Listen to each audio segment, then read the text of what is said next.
everyone, I am Leah and welcome back to my channel.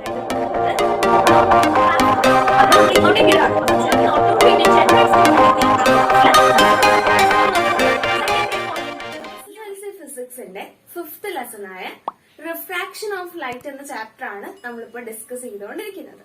അപ്പോൾ ആദ്യം കുറച്ച് പാർട്ടുകൾ ഇട്ടിരുന്നു. അത് കണ്ടിട്ടില്ലാത്തവരാണ് നിങ്ങളെങ്കിൽ അത് കണ്ടിട്ട് ഈ പാർട്ട് കാണാനായിട്ട് ശ്രമിക്കാം.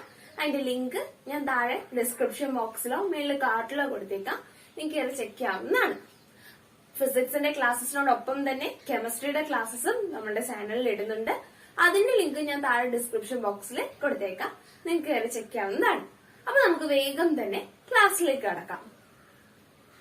ഇന്നത്തെ ക്ലാസ്സിൽ എന്താണ് ടോട്ടൽ ഇന്റേണൽ റിഫ്ലക്ഷൻ ആണ് നമ്മൾ ആദ്യം നോക്കാനായിട്ട് പോകുന്നത്. അപ്പം ടോട്ടൽ ഇന്റേണൽ റിഫ്ലക്ഷൻ എന്താണെന്ന് മനസ്സിലാക്കുന്നതിന് മുമ്പ് നമ്മൾ പരിചയപ്പെടേണ്ട ഒരാളുണ്ട്. അതാണ് critical angle. Critical angle. Critical angle means when a ray of light passes obliquely from a medium of higher optical density to lower optical density, the angle of incidence, which makes the angle of refraction 90 degree, is known as critical angle. എന്താണ് critical angle എന്ന് പറയുന്നത്? നോക്കിക്കോ. അപ്പൊ നമ്മള് ഇപ്പൊ ഒരു example നോക്കാം. നമ്മള് വാട്ടറും എയറും മീഡിയങ്ങളായിട്ട് എടുക്കാണ്. ഏതിനാണ് ഒപ്റ്റിക്കൽ ഡെൻസിറ്റി കൂടുതൽ? വെള്ളത്തിനാണോ എയറിനാണോ?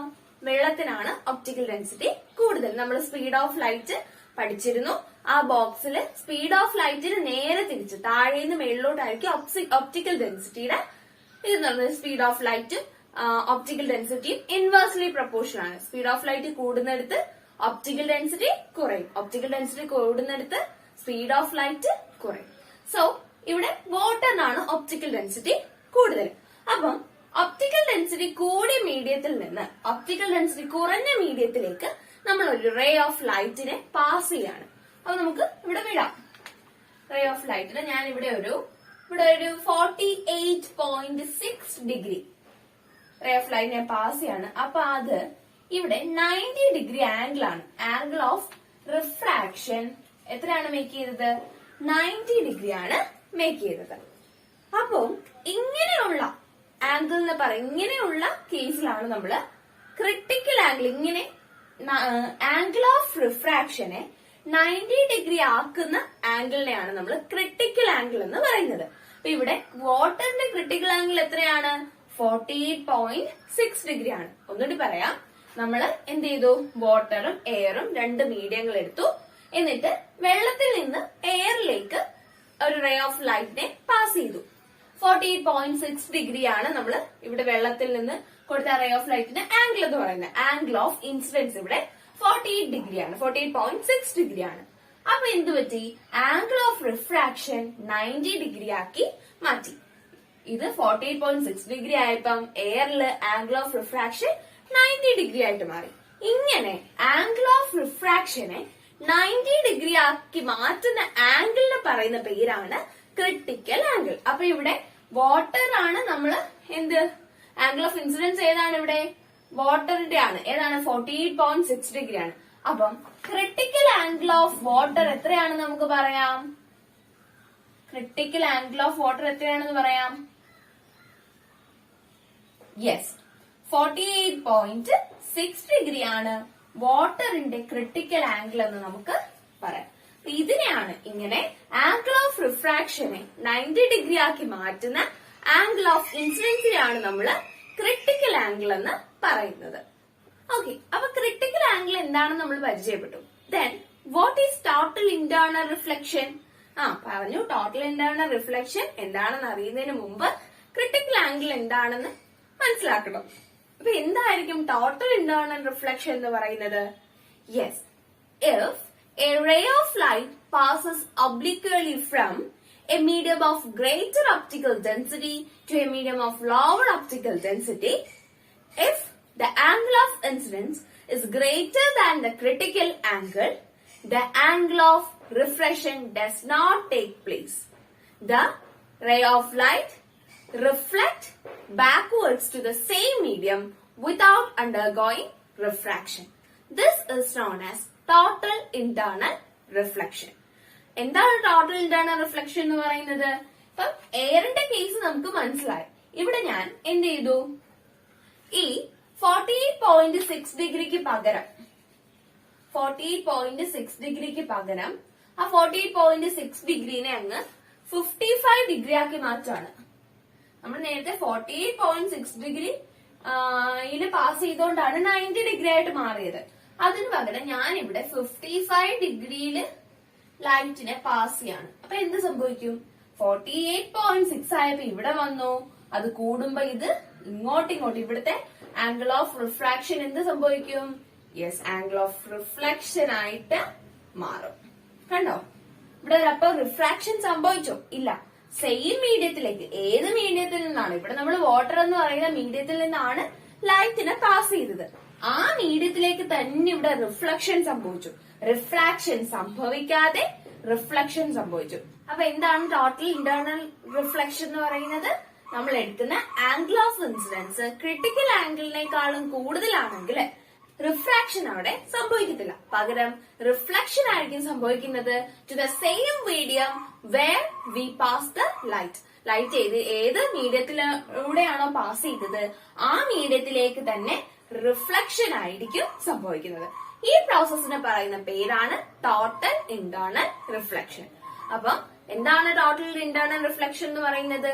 ക്രിട്ടിക്കൽ ആംഗിളിനേക്കാളും, ക്രിട്ടിക്കൽ ആംഗിൾ ആണെങ്കിൽ ആംഗിൾ ഓഫ് റിഫ്രാക്ഷൻ എന്ന് പറയുന്നത് 90 ഡിഗ്രി ആയിരിക്കും. ക്രിട്ടിക്കൽ ആംഗിളിനേക്കാളും കൂടുതലുള്ള ഒരു ആംഗിൾ ആണ് നമ്മൾ ആംഗിൾ ഓഫ് ഇൻസിഡൻസ് ആയിട്ട് എടുക്കുന്നതെങ്കിൽ അവിടെ റിഫ്രാക്ഷൻ സംഭവിക്കാതെ നമ്മൾ ഏത് മീഡിയത്തിലൂടെ ആണോ ലൈറ്റിനെ കടത്തിവിട്ടത് ആ മീഡിയത്തിലേക്ക് തന്നെ റിഫ്ലക്ഷൻ സംഭവിക്കും. This process is known as total internal reflection.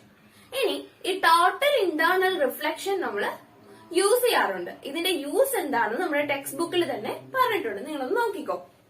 Total internal reflection is made use of in optical fibre cables.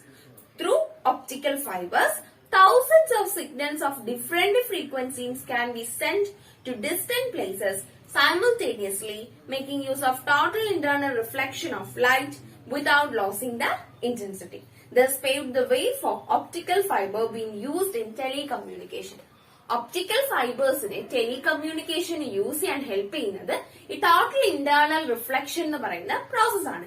Total internal reflection use ചെയ്ത് തൗസൻഡ്സ് ഓഫ് സിഗ്നൽസിനെ നമുക്ക് ഡിഫറെന്റ് ഫ്രീക്വൻസിയിൽ കുറെ ദൂരം അയക്കാനായിട്ട് സാധിക്കും. അതുകൊണ്ട് തന്നെ ഈ ടോട്ടൽ ഇന്റേണൽ റിഫ്ലക്ഷൻ എന്ന് പറയുന്ന ടെലികമ്മ്യൂണിക്കേഷൻ സെക്ടറിൽ യൂസ് ചെയ്യാറ് ഉണ്ട്. ഇനി നമുക്ക് പഠിക്കാനുള്ളത് ലെൻസിനെ പറ്റിയിട്ടാണ്. നിങ്ങൾക്കറിയാം there are two types of lens, concave lens and convex lens. Concave ലെൻസിനും കോൺവെക്സ് ലെൻസിനും ഡിഫറെന്റ് പാർട്സ് ഉണ്ടെന്ന് നിങ്ങൾക്കറിയാം. ഇതെല്ലാം നമ്മൾ നേരത്തെ പഠിച്ചിട്ടുള്ളതാണ്. അപ്പൊ എന്തെല്ലാമാണ് ലെൻസിന്റെ, രണ്ട് ലെൻസിന്റെയും, കോൺകേവ് ലെൻസിന്റെയും കോൺവെക്സ് ലെൻസിന്റെയും പാർട്സ് എന്ന് നമുക്കൊന്ന് നോക്കാം. അപ്പം ഇവിടെ ഞാൻ രണ്ട് ലെൻസ് വരച്ചിട്ടുണ്ട്. ഇതിലേതാണ് കോൺകേവ് ലെൻസ്? യെസ്, നമുക്കറിയാം concave lens is curved inwards. അകത്തേക്ക് കയറിയിരിക്കുന്നതാണ് concave lens. Concave lenses are curved inwards. So convex lenses are curved outwards. വെളിയിലേക്ക് വളഞ്ഞിരിക്കുന്നതാണ് എന്ത്? convex lens. അപ്പൊ ഇത് convex lens, ഇത് concave lens ആണ്. ഓക്കെ, അപ്പൊ നിങ്ങൾ വിചാരിക്കുന്നത് ഇങ്ങനെ ഇരിക്കുന്നു, ഇങ്ങനെയല്ലല്ലോ നമ്മൾ പഠിച്ചിട്ടുള്ള. ഇത് രണ്ട് കോൺകേവ് ലെൻസുകള്,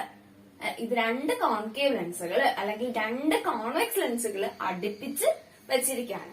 ഓക്കെ, ഇനി ഈ കോൺകേവ് ലെൻസിന്റെയും അല്ലെങ്കിൽ കോൺകേവ് ലെൻസിന്റെയോ കോൺവെക്സ് ലെൻസിന്റെയോ സെന്റർ പാർട്ടിനെ പറയുന്ന പേരാണ് the center part is known as optic center.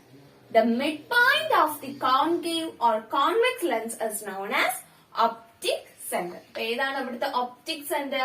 This is the optic center of convex lens. Optic center of convex lens, and this is the optic center of concave lens. Okay. നമ്മളിപ്പോ optic centre പരിചയപ്പെട്ട് കഴിഞ്ഞു. ഏതാണ് optic centre? The mid point of the concave or convex lens is known as optic centre. ഞാൻ ഇവിടെ എടുത്തിരിക്കുന്നത്, ഇപ്പൊ ഞാൻ ഒരു ലെൻസ് ഇവിടെ എടുത്തിട്ടുണ്ട്. ഏതാണിത്? യെസ്, കോൺവെക്സ് ലെൻസ് ആണ്. Convex lenses are curved outwards.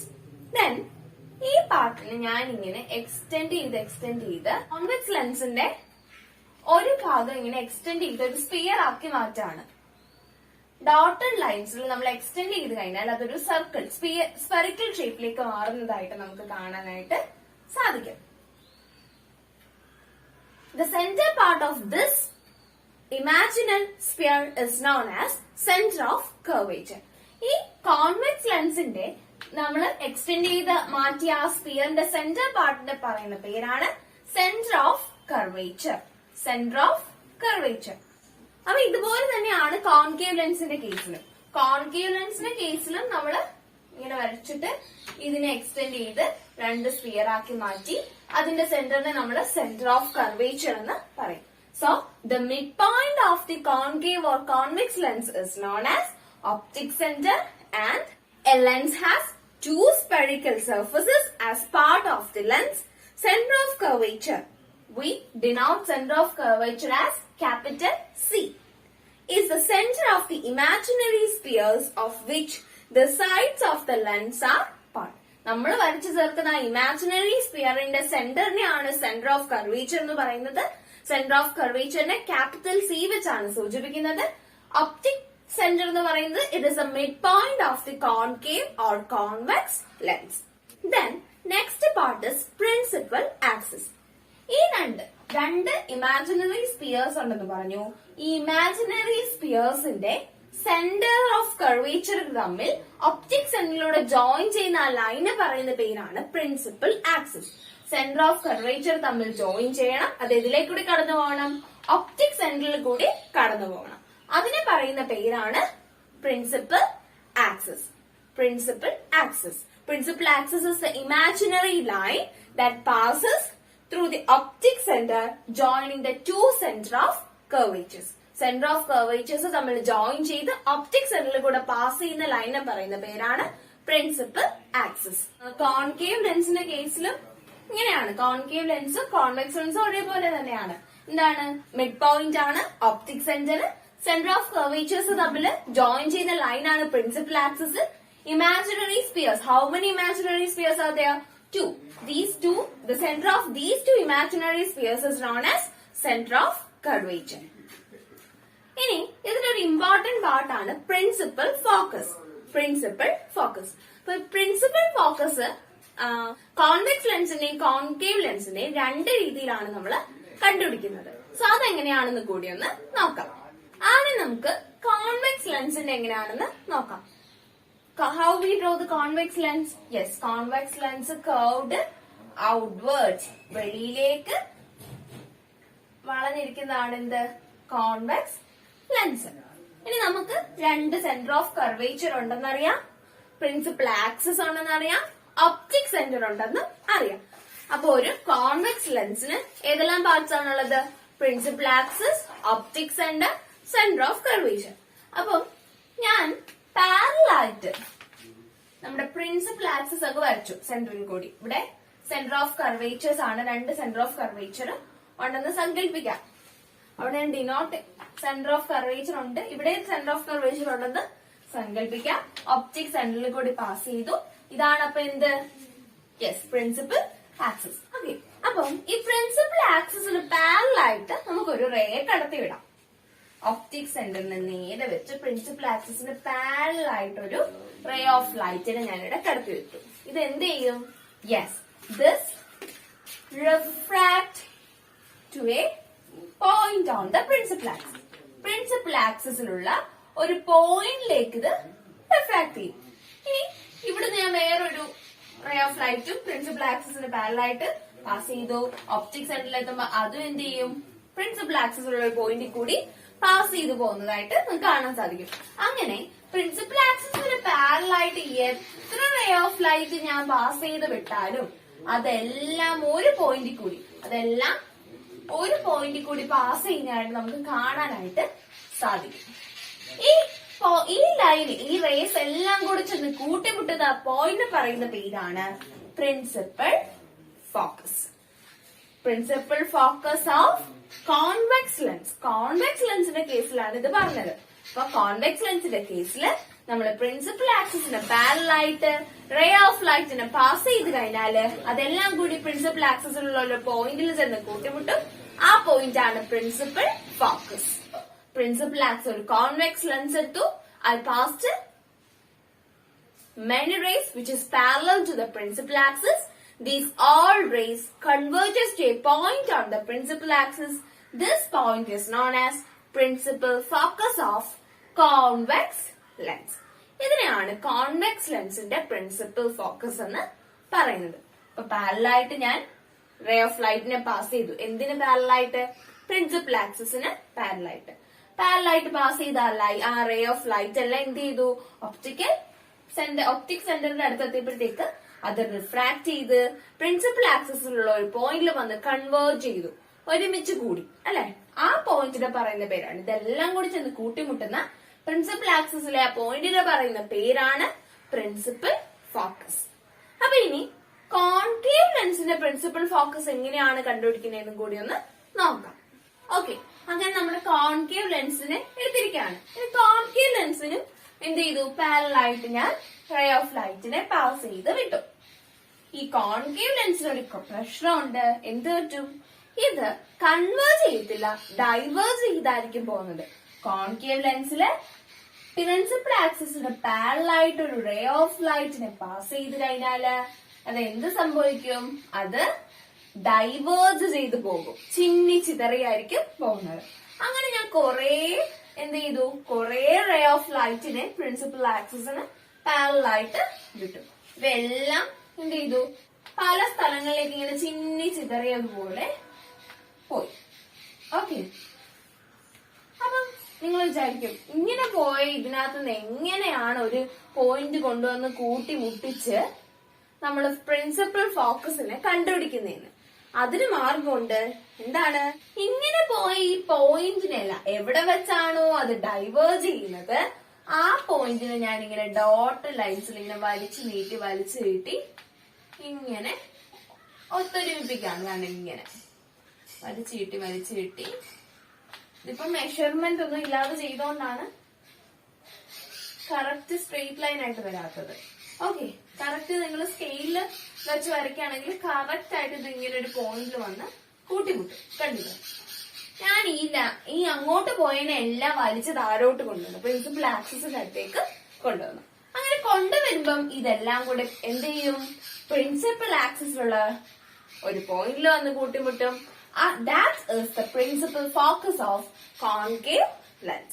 So, when we pass ray of light parallel to the principal axis of a concave lens, it diverge one another after refraction.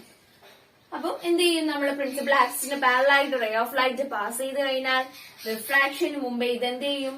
അങ്ങോട്ടും ഇങ്ങോട്ടും ഒന്നിനും പുറകെ ഒന്നായിട്ട് ഇങ്ങനെ ഡൈവേർജ് ചെയ്ത് പോകും. അപ്പൊ നമ്മൾ ഈ പോയിന്റിനെ ഇങ്ങോട്ട് വലിച്ചു നീട്ടി ഈ പോയിന്റിനെ നമ്മൾ എക്സ്റ്റെൻഡ് ചെയ്ത് ആ ഡൈവേർജ് ചെയ്യുന്ന ലൈനെ ഡോട്ടഡ് ലൈൻസിൽ എക്സ്റ്റെൻഡ് ചെയ്ത് കൊണ്ടുവന്നാൽ പുറകുവശത്ത് അത് നമ്മൾ എവിടോട്ടാണ് റേ ഓഫ് ലൈറ്റ് പാസ് ചെയ്യുന്നത് ആ ഭാഗത്ത് ഒരു പോയിന്റിൽ വന്ന് കൂട്ടിമുട്ടുന്നതായിട്ട് കാണാൻ സാധിക്കും. That point is known as the principal focus of concave lens. So, what is principal focus of convex lens? Light rays incident, parallel and close to the principal axis after refraction converges to a point on the principal axis of a convex lens. This point is the principal focus of a convex lens.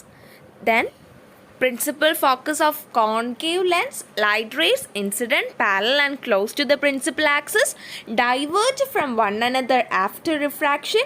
These rays appear to originate from a point on the same side. This point is the principal focus of a concave lens. Concave ലെൻസിന്റെയും convex ലെൻസിന്റെയും ഡെഫിനിഷനും ഫിഗറും നമ്മുടെ text ബുക്കിൽ തന്നെ കിടപ്പുണ്ട്. എല്ലാവരും അതൊന്ന് നോക്കുക. ഓക്കെ, അപ്പൊ ഇന്നത്തെ ക്ലാസ്സിൽ നമ്മൾ എന്തെല്ലാമാണ് പഠിച്ചത്? ആദ്യം തന്നെ നമ്മൾ ക്രിട്ടിക്കൽ ആംഗിൾ എന്താണെന്ന് പഠിച്ചു. What is critical angle? Yes, when A light rays is passed from an angle of higher optical density to a medium of lower optical density. Yes, if the angle of incidence make the angle of refraction 90 degree, this angle is known as critical angle. Angle of refraction 90 degree ആക്കുന്ന angle of incidence നെയാണ് നമ്മൾ critical angle എന്ന് പറയുന്നത്.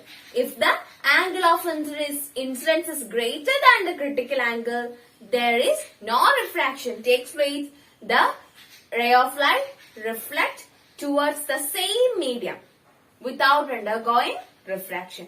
Angle of incidence critical ആംഗിളിനേക്കാളും വലുതാണെങ്കിൽ refraction നടക്കാതെ നമ്മൾ ഏത് വഴി കൂടാണോ ലൈറ്റിനെ പാസ് ചെയ്യുന്നത് ആ വഴിയിൽ ആ മീഡിയത്തിലേക്ക് തന്നെ തിരിച്ച് റിഫ്ലക്ട് ചെയ്യുന്നതായിട്ട് കാണാൻ സാധിക്കും. This is known as total internal reflection. Total internal reflection എക്സാമ്പിളും നമ്മൾ പഠിച്ചു. പിന്നെ നമ്മൾ ലെൻസിനെ പരിചയപ്പെട്ടു. There are 2 types of lens, concave and convex lens. Optic centre എന്താണെന്ന് പറഞ്ഞു. Centre of curvature of 2 imaginary സ്പിയേഴ്സിനെ പറ്റി പരിചയപ്പെട്ടു. The joining of these 2 centre of curvature through the optic centre is known as principal axis. പിന്നെ concave ലെൻസിന്റെയും convex ലെൻസിന്റെയും principal ഫോക്കസിനെ എങ്ങനെയാണ് കണ്ടുപിടിക്കേണ്ടതെന്ന് നമ്മൾ പഠിച്ചു. അപ്പൊ ഇന്നത്തെ ക്ലാസ് ഇത്രേ ഉള്ളൂ. അപ്പൊ എന്താണ് ടോട്ടൽ ഇന്റേണൽ റിഫ്ലക്ഷൻ എന്നും എങ്ങനെയാണ് ഫോക്കസ് പ്രിൻസിപ്പൽ ഫോക്കസ് കണ്ടുപിടിക്കേണ്ടത്, ഓരോ ലെൻസിന്റെയും പ്രിൻസിപ്പൽ ഫോക്കസ് കണ്ടുപിടിക്കേണ്ടതെന്നും നിങ്ങൾക്ക് മനസ്സിലായി കാണാം. അപ്പൊ ഇന്നത്തെ ക്ലാസ് നമുക്ക് ഇത്രയും വെച്ച് അവസാനിപ്പിക്കാം. ഇനി കുറച്ച് ഇക്വേഷൻസ് പ്രോബ്ലംസ് ഒക്കെയാണ് ഈ ചാപ്റ്റർ ഉള്ളത്.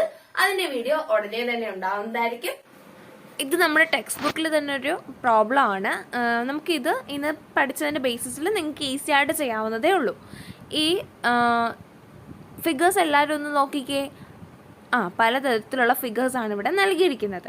ഇനി കുറച്ച് ക്വസ്റ്റ്യൻസ് ഉണ്ട്. ആ ക്വസ്റ്റ്യൻസിന് ഈ ഫിഗർ നോക്കി ആൻസർ ചെയ്യാനാണ്. So which are the figures that shows total internal reflection? ഈ ഫിഗേഴ്സിനകത്ത് ടോട്ടൽ ഇന്റേണൽ റിഫ്ലക്ഷൻ കാണിക്കുന്നത് ഏതെല്ലാം നിങ്ങൾക്കറിയാം. 90 ഡിഗ്രിക്ക് കൂടുതലായിട്ട് സെയിം മീഡിയത്തിലേക്ക് റിഫ്ലക്റ്റ് ചെയ്യുവാണെങ്കിൽ അത് ടോട്ടൽ ഇന്റേണൽ റിഫ്ലക്ഷൻ ആയിരിക്കും. അങ്ങനെയുള്ളത് ഏതാണെന്ന് ഇതിൽ കണ്ടുപിടിക്കുക. Then critical angle of glass, what is the critical angle of glass, അതും ഇതിനകത്ത് നിന്ന് തന്നെ കിട്ടും, അതും കണ്ടുപിടിക്കുക.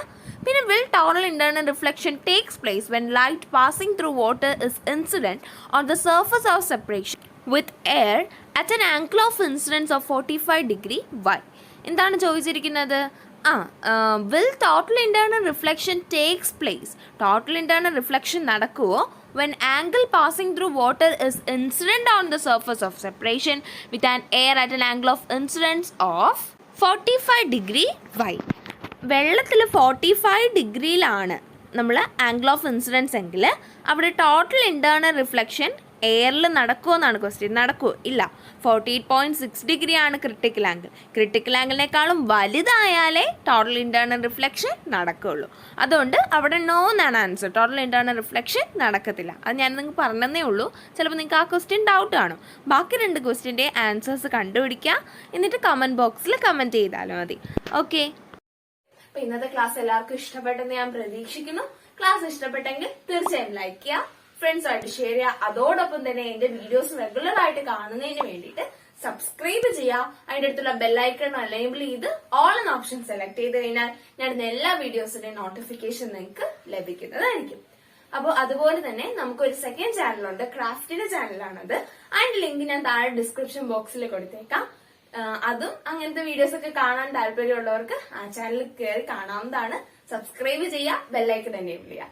അപ്പം വരും ദിവസങ്ങളിൽ വരും പാർട്ടുമായിട്ട് കാണുന്നത് വരെ എല്ലാവർക്കും നന്ദി, നമസ്കാരം.